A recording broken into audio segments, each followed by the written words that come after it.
Good morning my dear students. मुलांनो, already मी तुम्हाला रिव्हिजन दिली आहे, बरोबर? Yes, already we completed our revision. या लेक्चरमध्ये आपण एकदा ही संपूर्ण रिव्हिजन वाचून घेणार आहोत. ओके, संपूर्ण रिव्हिजन एकदा व्यवस्थित वाचून घेणार आहोत. तुम्हाला माझ्या मागे प्रत्येक प्रश्न आणि त्याचं उत्तर बोलायचं आहे. ओके, पहिलं मी बोलेन, माझ्या मागे तुम्हाला बोलायचं आहे. प्रश्न पहिला, रिकाम्या जागा भरा. बच्चों, आपको मेरे पीछे दोहराना है. Repeat after me. एक गाय डैश देती. गाय दूध देते. दुसरं, पेढा डैश असतो. पेढा गोड असतो.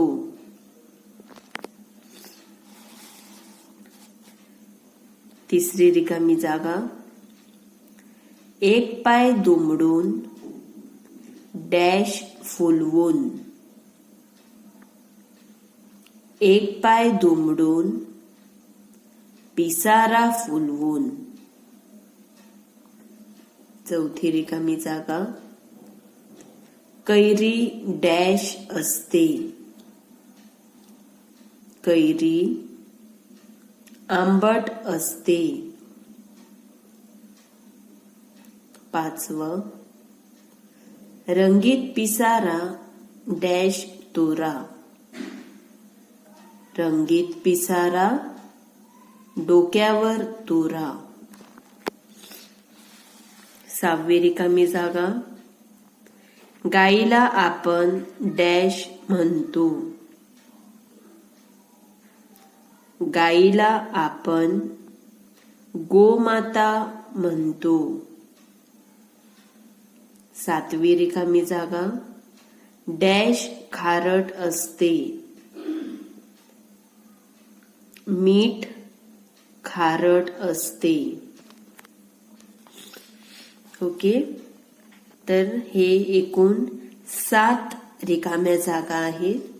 ओके, अजून दुसरे काही रिकाम्या जागा असतील वर्कबुक मध्ये, नोटबुक मध्ये, ते सुद्धा तुम्हाला करायचे आहेत. बच्चों, ये रिवीजन में 7 फिल इन द ब्लैंक्स है. 7 रिकाम्या जगह भरो वो क्वेश्चन है.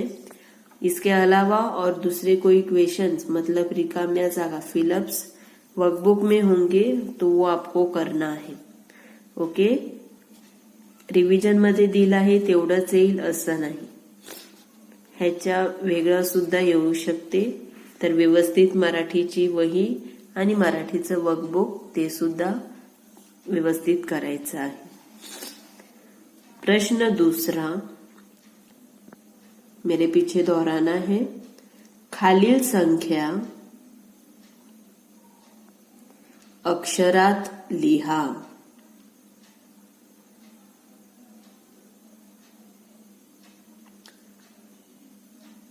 पहिली संख्या आहे 2 2 22. 2 5 25. 2 8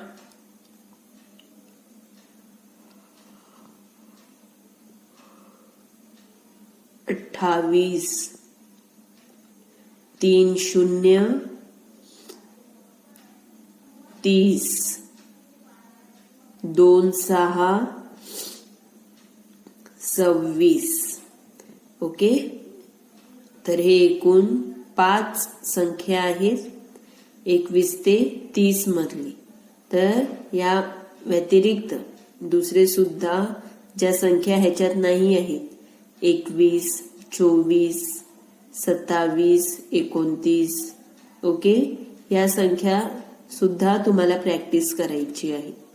ओके, ते अक्षरात तुम्हाला लिहिता येतात का व्यवस्थित ते तुम्हाला बघायचं आहे. ओके, कोणते 5 संख्या ह्याच्यामध्ये आहेत? 22, 25, 28, 30 आणि 26. ओके, नेक्स्ट प्रश्न तिसरा, एका वाक्यात उत्तरे लिहा. ओके, हे ज्या एका वाक्यात आहे हे पाठावरील एका वाक्यात आहेत. ओके, पाठातील लेसन्सचे हे एका वाक्यात आहे. पहिला आहे, मेरे पीछे दोहराना है, मोराचा पिसारा कसा आहे? उत्तर, मोराचा पिसारा रंगीत आहे. ओके, पहिले एका वाक्यात काय आहे? मोराचा पिसारा कसा आहे? मोराचा पिसारा रंगीत आहे. ओके, तुम्हाला माहिती आहे मोराचा जो पिसारा असतो तो रंगीत असतो. ओके, एकाच कलरचा नसतो, तर त्याला वेगवेगळे रंग असतात. नेक्स्ट, सेकंड, सिंह कोठे राहतो? Repeat after me. सिंह कोठे राहतो? ओके, तर दुसरा प्रश्न काय आहे? सिंह कोठे राहतो? उत्तर, सिंह गुहेत राहतो. ओके, सिंह कुठे राहतो? सिंह गुहेमध्ये. ओके, सिंहाचा गुह असतो, तर सिंह गुहेमध्ये राहतो. नेक्स्ट, मुलांनो, तुम्हाला तुमचं मराठीचं नोटबुक सुद्धा बाहेर काढायचं आहे. ओके, आपका जो मराठी का नोटबुक है जिसमें आपने रिवीजन लिखा है वो आपको बाहर निकालना है. ओके, सब क्वेश्चंस आपने लिखा है क्या वो चेक करना है. तीसरे एका वाक्यात, मेरे पीछे दोहराओ, मुंगी कोठे राहते? मुंगी, उत्तर, मुंगी वारुळात राहते. चौथं एका वाक्यात, ढग कसे आहेत? ढग कसे आहेत? उत्तर, ढग काळे काळे आहेत. ढग कसे आहेत? ढग काळे काळे आहेत. नेक्स्ट, पाचवं एका वाक्यात, चिमणी कोठे राहते? उत्तर, चिमणी घरट्यात राहते. ओके, चिमणी कुठे राहते? घरट्यात, नेस्ट मध्ये. सहावं एका वाक्यात, मोराच्या डोक्यावर काय आहे? मोराच्या डोक्यावर काय आहे? मोराच्या डोक्यावर तुरा आहे. मोराच्या डोक्यावर तुरा आहे. ओके, तर हे झाले 6 एका वाक्यात. ह्या व्यतिरिक्त सुद्धा दुसरे वर्कबुक मध्ये आहेत, ते सुद्धा तुम्हाला व्यवस्थित करायचे आहे. ओके, नेक्स्ट क्वेश्चन, प्रश्न चौथा, लहान मोठी संख्या ओळखून योग्य ठिकाणी लिहा.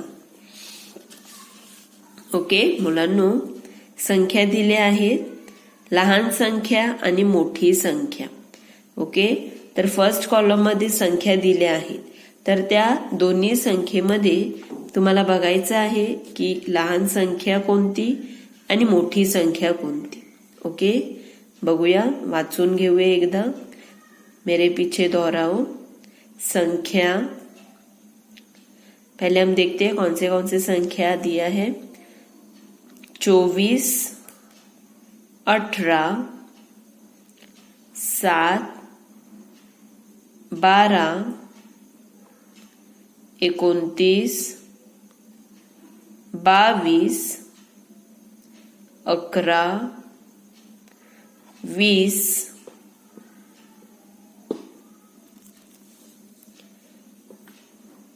30, 10, 16, 27. ओके, एकूण 6 संख्या आहेत। आता बघूया आपण 24 आणि 18। तर मला सांगा 24 आणि 18 मध्ये लहान संख्या कोणती?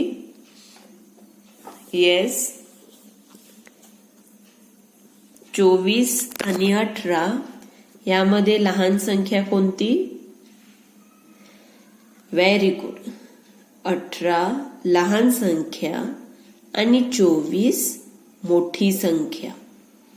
ओके, नेक्स्ट 7 आणि 12, 7 आणि 12। तर मला सांगा लहान संख्या कोणती आणि मोठी संख्या कोणती? 7 आणि 12 मध्ये लहान संख्या कोणती आहे आणि मोठी संख्या कोणती आहे? Yes, yes, very good.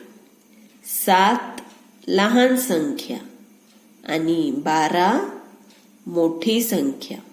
Okay, जेव्हा आपण 1, 2, 3 अशा संख्या बोलतो तेव्हा 7 पहिली येते, बरोबर?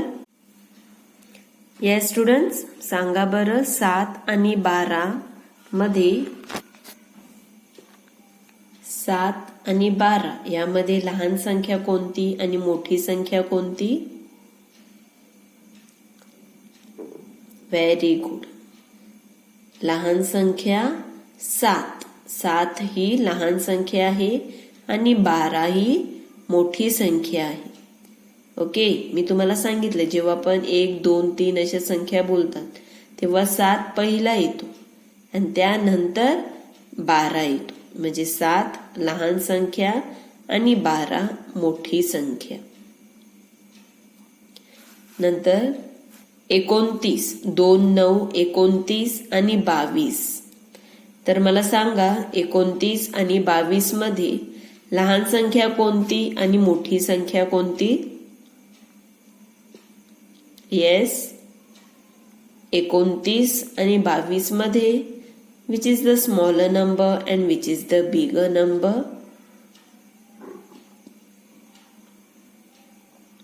Yes, 29 मोठी संख्या आणि 22 लहान संख्या। ओके, 29 मोठी संख्या, 22 लहान संख्या। नेक्स्ट 11 आणि 20। 11 आणि 20, 11 लहान संख्या आणि 20 मोठी संख्या। ओके, 30 आणि 10। 30 आणि 10, तर 30 आणि 10 मध्ये लहान संख्या कोणती? लहान संख्या 10 आणि मोठी संख्या 30। लहान संख्या 10 आणि मोठी संख्या 30। त्यानंतर 16 आणि 27। 16 आणि 27, तर 16 आणि 27 मध्ये लहान संख्या कोणती आणि मोठी संख्या कोणती? येस, 16 लहान संख्या आणि 27 मोठी संख्या। ओके, तर अशा प्रकारे मुलांनो अशा 2-2 संख्या तुम्हाला येतील, तर त्या दोन्ही संख्येमध्ये लहान संख्या कोणती आणि मोठी संख्या कोणती ते तुम्हाला बघायचं आहे आणि त्या ठिकाणी व्यवस्थित लिहायचं आहे. ओके, तर परत एकदा मी सांगते. 24 आणि 18, लहान संख्या 18 आणि मोठी संख्या 24.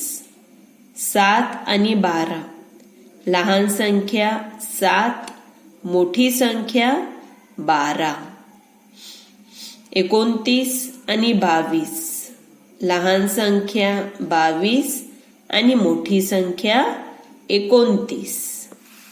नेक्स्ट 11 आणि 20, लहान संख्या 11, मोठी संख्या 20.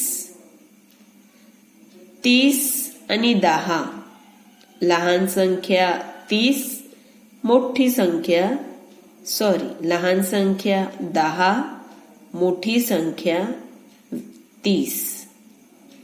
16 आणि 27, लहान संख्या 16, मोठी संख्या 27. ओके, तर अशा प्रकारे मुलांनो कोणतेही संख्या येतील. ओके, तर त्या संख्या काय करायच्या आहेत, त्या ठिकाणी लहान संख्या असेल लहान संख्येमध्ये, मोठी संख्या असेल तर मोठ्या संख्यामध्ये. ओके, तर त्या ठिकाणी तुम्हाला लिहायचे आहे. Okay, very good. नेक्स्ट, एका वाक्यात उत्तरे लिहा. मुलांनो ह्या एका वाक्यात आहेत, ह्या कवितेच्या आहेत. ओके, शेवटचे 2 प्रश्न हे कवितेवर असणार. ओके, शेवटचे 2 प्रश्न हे कवितेवरती असणार. पहिली एका वाक्यात आहे, देवाजीच्या पाटावर कोणाचा किलबिलाट आहे. येस स्टुडंट्स, देवाजीच्या पाटावर कोणाचा किलबिलाट आहे. उत्तर मेरे पीछे दोहराना है. देवाजीच्या पाटावर चिमण्यांचा किलबिलाट आहे. देवाजीच्या पाटावर चिमण्यांचा किलबिलाट आहे. दुसरं, भरतभूमीचे निशाण कशावर फटकावणार आहे. उत्तर, भरतभूमीचे निशाण कैलासावर फटकावणार आहे. तिसरं, वासाचं नळकं कशाला म्हटले आहे. उत्तर, वासाचं नळकं नाकाला म्हटले आहे. ओके, वासाचं नळकं. ओके, म्हणजे आपण शरीराच्या कोणत्या भागातून वास घेतो, तर नाक. ओके, वासाचं नळकं नाकाला म्हटले आहे. चौथं एका वाक्यात, सैनिक कोणाला वैभव देणार आहे. सैनिक कोणाला वैभव देणार आहे. उत्तर, सैनिक देशाला वैभव देणार आहे. सैनिक देशाला वैभव देणार आहे. ओके, शेवटचा प्रश्न, कवितेच्या ओळी पूर्ण करा.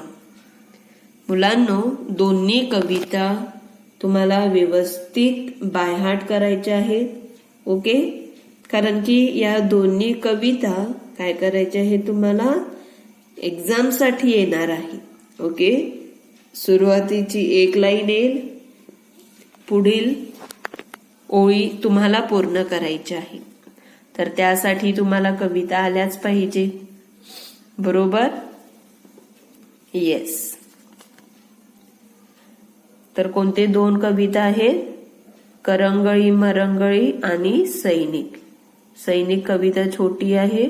ओके, करंगळी मरंगळी ही थोडी मोठी आहे. व्यवस्थित तुम्हाला लर्न करायची आहे. ओके, पहिला कविता बघा, पहिला कवितेची ओळ बघा. देवाजीचा पाठ डॅश डॅश डॅश किलबिलाट.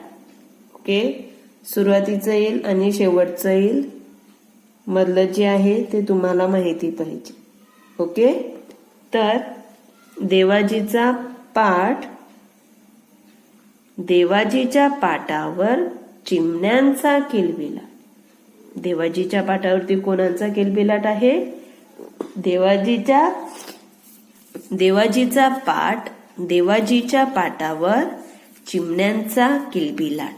तर देवाजीचा पाठ, देवाजीच्या पाटावर चिमण्यांचा, हे तुम्हाला लिहायचं आहे. ओके. जर परीक्षेमध्ये आलं तर. दुसरं बघा, सैनिक मी देशासाठी लढणार मी, डॅश डॅश डॅश फटकवणार. तर सैनिक मी देशासाठी लढणार मी, भरतभूमीचे निशाण आता कैलासावर फटकवणार. ओके.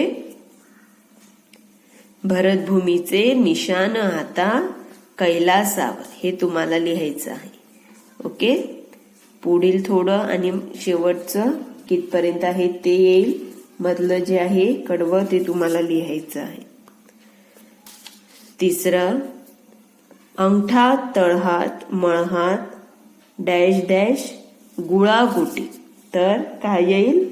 अंगठा तळहात मळहात मनगट कोपर खांदा गुळागुटी. ओके.